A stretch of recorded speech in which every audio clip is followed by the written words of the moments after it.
उनके पास जो भी दस्तावेज थे, मंदिर की भूमि अलग है, इनके पट्टे की भूमि अलग है। इसके बाद माननीय उच्च न्यायालय का आदेश आया है।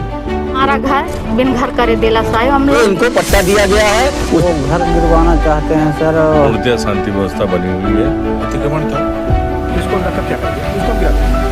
नमस्कार, द चौथा पिलर में आपका स्वागत है।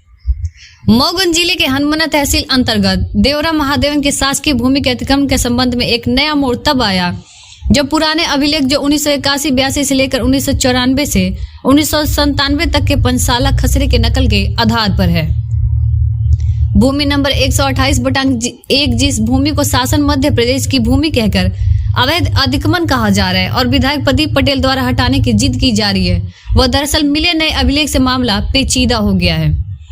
अधिवक्ता अनिल तिवारी जो पीड़ित पक्ष के संबंध में बयान दिए हैं कि भूमि नंबर 128/1 देवरा की भूमि पर जो भी हरिजन आदिवासी पिछड़ा वर्ग के लोग वहां बसे हुए हैं वह आज से नहीं बसे हैं। रीवा रियासत के समय से ये लोग वहां बसे हुए हैं। जब विंध्य प्रदेश था तब से ये लोग यहाँ पर काबिज हैं। जब विंध्य प्रदेश का विलय हुआ तब भू राजस्व संहिता 1959 लागू हुई और 2 अक्टूबर 1959 से पूर्व जो लोग वहां पर बसे हुए हैं उनको कोई भी सरकार 248 के मामले से वहां से नहीं हटा सकती। जो अभिलेख अभी इनके पास मिले हैं जो पहले नहीं थे, उसके आधार पर 1979 से 80 तक इनको व्यवस्थापन किया गया था। तहसीलदार ने इनको व्यवस्थापन करके आदेश दिया था। तब वह दस्तावेज यह बताता है कि उक्त भूमि पर इनका कब्जा 50 वर्ष से पूर्व का है। 2008 से 9 के खसरे से इनको कैसे विलोपित कर दिया गया, यह जांच का विषय है। कलेक्टर, एसडीएम और तहसीलदार को इसकी जांच करनी चाहिए, लेकिन ऐसा नहीं किया गया। स्थानीय विधायक के दबाव में आकर मंदिर की भूमि को बताकर इसे हटाने का प्रयास किया गया, जबकि मंदिर की भूमि का नंबर 127 है जो 6 डिसमिल में स्थित है। इन सबको हटाने का दबाव विधायक द्वारा बनाया गया। विधायक दंगा कराना चाहते हैं। विधायक संविधान की शपथ लेते हैं, लेकिन दुर्भाग्य से स्वयं जेसीबी लेकर अतिक्रमण गिराने चल दिए, जबकि यह मामला उच्च न्यायालय में विचाराधीन था। यह उच्च न्यायालय का भी अपमान है। राजनीतिक स्वार्थ में यह सब रचा गया था। 2022 में भी यह शिवराज सरकार ने पट्टा दिया था। बाकायदे ड्रोन से सर्वे करके इनका पट्टा दिया गया। यह अतिक्रमण तो है ही नहीं, यह भी भूमि स्वामी है। यह सभी शासकीय पट्टेदार हैं। वहां पर हरिजन, आदिवासी, कुशवाहा, मुस्लिम सहित कई जातियां निवास करती है, जिनके बीच में आपसी भाईचारा भी है। लेकिन कुछ लोग आपसी सौहार्द बिगाड़ने के लिए हिंदू मुस्लिम करके माहौल खराब करने का प्रयास कर रहे हैं। देवरा की भूमि नंबर 128/1 में 1994 से 1997 तक के पंचसाला खसरे के आधार पर रामविलास तने राम लखन कोल 45x25 कड़ी, श्यामवती पति सूरत मूरत कोल 22x13 कड़ी, मुदार अली तने अब्दुल हमीद, मेहदी हसन तने रज्जाक बख्श 28x14 कड़ी, कल्लू तने छोटे कोल 18x14 कड़ी, मिश्री लाल तने मल्हार कोल 50x22 कड़ी, अनवर तली तने मेहदी हसन, जुम्मन तने उस्मान, गणेश तने भरत लाल कोल, दुर्गा तने फेरी चर्मकार सहित कई अन्य लोग उक्त भूमि पर मकान बनाकर निवास कर रहे हैं, जहां सड़क, नाली, बिजली, पानी सब की सुविधा सरकार द्वारा दी गई है। विधायक प्रदीप पटेल के द्वारा मंदिर की भूमि बताकर आपसी सौहार्द बिगाड़ने का काम किया जा रहा है, जबकि वह मंदिर की भूमि है ही नहीं। कहीं न कहीं वोट की राजनीति के कारण ही ऐसा किया जा रहा है। नायब तहसीलदार न्यायालय कोर्ट ने नोटिस दिया था। जो दस्तावेज पीड़ितों ने न्यायालय में दिया था उसको देखने के उपरांत ही राजस्व न्यायालय नायब तहसीलदार ने अपना आदेश पारित किया था।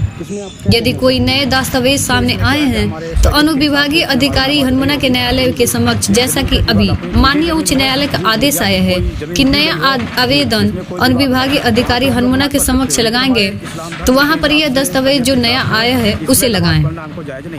सभी दस्तावेजों का परीक्षण अनुविभागीय अधिकारी करेंगे और उसी अनुरूप आदेश पारित करेंगे।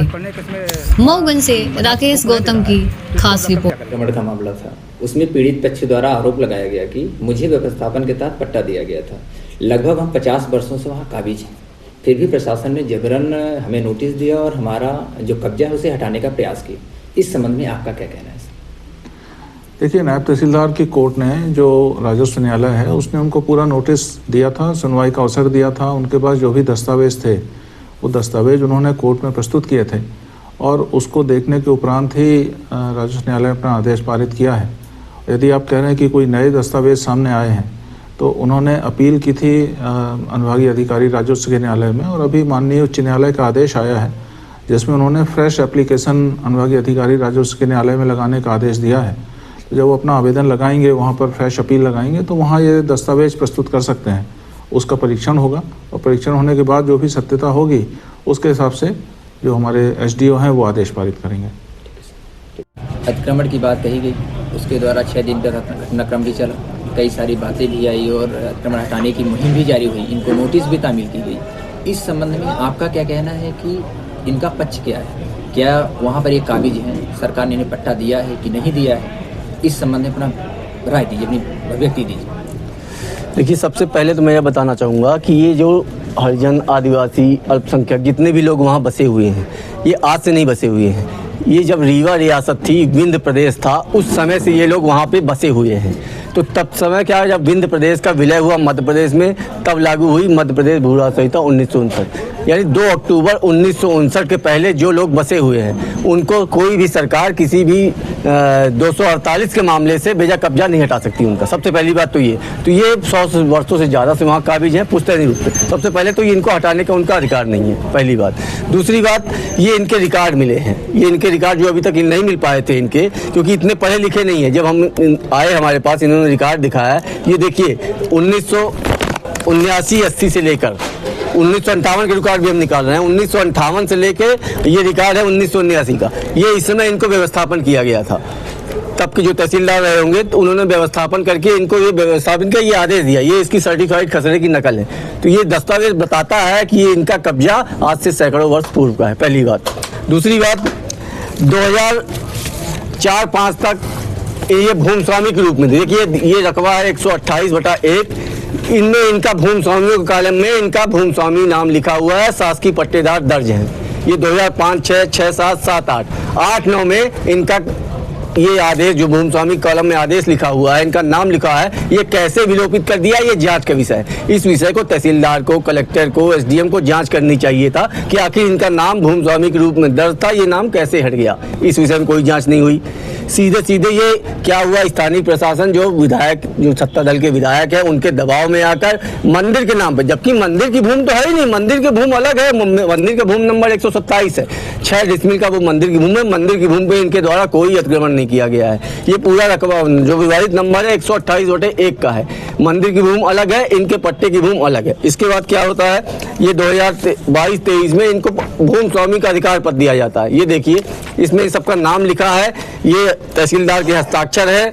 ये मुख्यमंत्री आवास योजना के अंतर्गत ये अभियान चलाया गया, ड्रोन से सर्वे हुआ और उस ड्रोन से आबादी स्थलों का सर्वे हुआ, और जहां जहां आबादी पाई गई उन भूमियों को चिन्हित कर कर, जिनके नाम खसरे में नहीं थे, जिनको मकान बनाने के भूमि नहीं थी, उनको सरकार ने ये पट्टा दिया। तो ये सारे दस्तावेज बताते हैं कि ये लोग अविधिक रूप से वहां नहीं काबिज हैं, ये इनको पट्टा दिया गया है, पुश्तैनी रूप से काबिज हैं। तो इनके द्वारा तो कोई अतिक्रमण करता ये है ही नहीं। धारा 248 कहती है कि आपको उन अतिक्रमण को नहीं हटा सकते जो 1958 के लागू होने के पूर्व से पहले से काबिज हैं। तो उनको अतिक्रमण, ये तो अतिक्रमण है ही नहीं, ये तो भूमि स्वामी का अधिकार रखते हैं। यदि इनको भूमि स्वामी का अधिकार नहीं दिया गया या किसी कारणवश इनका नाम हट गया तो ये तो जांच का विषय है। तो ये पूरी कार्रवाई विधायक के दबाव में की गई है, क्योंकि वो सिर्फ धार्मिक उन्माद फैला के ये अपना वोट बैंक बनाना चाहते थे, और वोट बैंक का के चक्कर में ये बेचारे आदिवासी, हरिजन, अल्पसंख्यक सब पिस रहे हैं। तो ये पूरा किस्सा है। व्यवस्थापन के तहत कितने लोगों को पट्टा दिया गया? लगभग वहाँ पे 40 से अधिक लोगों को पट्टा, जितने रिकॉर्ड हमारे पास आए हैं वो 34-35 लोगों के रिकॉर्ड आ गए हैं। तो आपका कहना है कि कॉलम नंबर 12 में जी बगैर किसी जानकारी के इनका नाम हटा दिया। ये रिकॉर्ड दिखा रहे हैं आपका हम, ये देखिए 2007-8 में 7-8 में ये 6-7 में ये भूमि स्वामी है, भूमि स्वामी कॉलम में इनका नाम दर्ज है सबका, और ये 7-8 में इनका बिना किसी सक्षम आदेश के शासकीय मध्य प्रदेश कर देते हैं। ये तो जांच का विषय है, कैसे हट गया नाम। अभी आपके द्वारा बताया गया कि इन्हें मुख्यमंत्री द्वारा जी हाँ अधिकार पट्टा दिया गया जी। जब वो अधिकार पट्टा दिया गया है तो क्या उसमें अतिक्रमण हटाना उचित होगा? बिल्कुल, ये तो इलीगल है। अतिक्रमण यदि हटाते हैं तो इल्ली अतिक्रमण हटा ही नहीं सकते ये लोग, प्रश्न ही नहीं होता। अतिक्रामक है ही नहीं, ये तो शासकीय पट्टेदार हैं, तो अतिक्रमण करता कहाँ हुई? तो आपका आरोप है कि प्रशासन ने दबाव में आके बिल्कुल, ये विधायक के दबाव में आके सारी कार्रवाई हुई है और पूरे कागजात नहीं देखे, सिर्फ आंख मूंद के आदेश पारित कर दिया गया दबाव में आकर। कौन कौन से समुदाय का वहाँ पर पट्टा है? देखिए, इसमें हरिजन भी लोग हैं, आदिवासी हैं, मुस्लिम हैं, कुछ कुशवाहा के लोग हैं, इन सब लोगों का वहाँ पट्टा है और ये आज से नहीं बसे हैं, पुश्तैनी रूप से बसे हुए हैं। और खसरे में इनका नाम भी, खसरे में 7-8 तक इनका 6-7 तक इनका नाम दर्ज है। अधिकार भूस्वामी अधिकार पत्र दिया गया है। तो ये कौन सी बात हुई कि जब चुनाव आएंगे पट्टा देंगे, चुनाव खत्म हो जाएंगे, इनका घर उजाड़ेंगे? ये कौन सी प्रक्रिया है? विधायक जी का कहना है कि इन्होंने जबरन और हाथ किया है। ये बिल्कुल जाना चाहिए। अब ये दस्तावेज, सारे दस्तावेज हमारे सामने हैं। अब हम तो कहते हैं कि विधायक जी के ऊपर मुकदमा कायम होना नहीं, जेसीबी उनको अधिकार किसने दिया जेसीबी लेके जाने का? अभी सुप्रीम कोर्ट की गाइडलाइन है, इतना बड़ा फैसला आया, विधायक संविधान की शपथ लेने वाले ही संविधान तोड़ेंगे, तो हम क्या कहें उनके वजह में? लेकिन जहाँ तक मामला संज्ञान में आया है, जब विधायक जी जेसीबी लेके पहुंचे हैं तब शायद मामला न्यायालय में विचाराधीन था। बिल्कुल विचाराधीन था, सुप्रीम कोर्ट में विचाराधीन था, माफ कीजिए हाई कोर्ट में विचाराधीन था, निर्णय नहीं आया था। तो वो तो गलत पूर्णतः वो धार्मिक उन्माद फैलाना चाहते थे, उनका मकसद ही ये था। तो क्या ये अधिकार है कि न्यायालय के आदेश की अवमानना की जाए? बिल्कुल अवमानना हुई है। इनको इन लोग कहा है कि जिन ने आपके मकानों पे फावड़ा कुद्दल लेके चलाए हैं, जेसीबी मशीन चलाई है, उनको चिन्हित करिए, उनका नाम बताइए, हम उनके खिलाफ कानूनी कार्रवाई करेंगे। अभी तो कुछ अतिक्रमण हटाया भी गया है। घरों का कोई अतिक्रमण नहीं हटाया गया। ये मेरी जानकारी में कोई ईदगाह का मामला था कि जहां इन लोग मुस्लिम समुदाय के लोग ईद की नमाज पढ़ते थे, तो उनका ये कहना है कि जब हम नमाज तब तक पढ़ते थे जब तक वो जमीन विवादित नहीं थी। और हमारे कानून में, शरीयत में लिखा है, यदि कोई जमीन विवादित हो जाती है तो उस जमीन पे हमको नमाज अदा नहीं करनी चाहिए। तो उनके द्वारा वो अपने से वो बाउंड्री वाल, जो ईदगाह की बाउंड्री वाल थी, उसको हटा दिया गया, ऐसा इन्होंने बताया है। कुल मिला के जानबूझकर इस मामले को तूल पकड़ाया गया, उन्माद फैलाने के लिए। आपका कहना ऐसा है? बिल्कुल ऐसा है। आप देखिए, ये सब सभी जातियों के लोग हैं, मुस्लिम हैं, आदिवासी हैं, हरिजन है। ये तो कह रहे हैं कि हम तो आपसे भाईचारा में रह रहे हैं, और ये हमारे बीच में आके उन्माद फैला रहे हैं। पूछ लीजिए, आप खड़े हैं। सरकारी में है, हमारा बुबा पुरखा घर बसाए, हम ससुरे आन है, हमारा घर उठा रहा। हमारे 18 साल 22 साल की हमारी लड़की हो गई, हमारे ससुर खत्म हो गए, हमारे बुबा ससुर खत्म हो गए। शासन पहले फ्री लाइट दे रहा, एक बाद नाली बनी, सड़क बनी, पूरा सुविधा बना है, आवास दिया, पट्टा दिया, ये पट्टा दे है मोदी और चौहान से। और तब विधायक हमारा घर बिन घर करे देला साहब, हम लोग कहाँ जाए? बिन घर के होगन सर। गांव कहाँ है? देवरा खटकरी, महादेवन। महादेवन में? हाँ, महादेवन है सर। अब क्या करिए, छोटे छोटे बालक लेके हम कहाँ जाए? विधायक धरना प्रदर्शन? हाँ आज 5-7 दिन से वहाँ करे हैं, पहुँचे हैं, लेके मशीन मुस्लिम का ईदगाह उतारने लगे, पत्थर मार रहे हैं। हम लोग आगे लगा दे हैं, अब कहाँ जाए बताइए? हमका दे, निकाल दे, पर हमका लोग के घर दे, पट्टा दे, यहाँ से खाली कराई दे, ये मंजूर है। पर हमका जन के कभी निकाला पूरा, हमारा जन का पहले घर दुआर बनाए दे, पट्टा दे, एक बाद हमारा जन का डेरा निकलवाए दे। अब ठंडी में छोटे छोटे बाल लेके हम कहाँ जाएंगे? यही है सर। आपका क्या नाम है? अमरजीत विश्वकर्मा। कहाँ से आए हैं? हम देवरा महादेवन महालोक। क्या समस्या है आपकी? हमारी घर करीब लगभग 20-22 साल से हो गया सर। हाँ। घर बनाए हमारा। हाँ। और ये तो बहुत पुराने बच्चे हैं। हाँ। अच्छा सर, जो है तो अब ये प्रदीप के द्वारा जो है तो। प्रदीप कौन है? ये विधायक जी क्या चाहते हैं? वो घर गिरवाना चाहते हैं सर।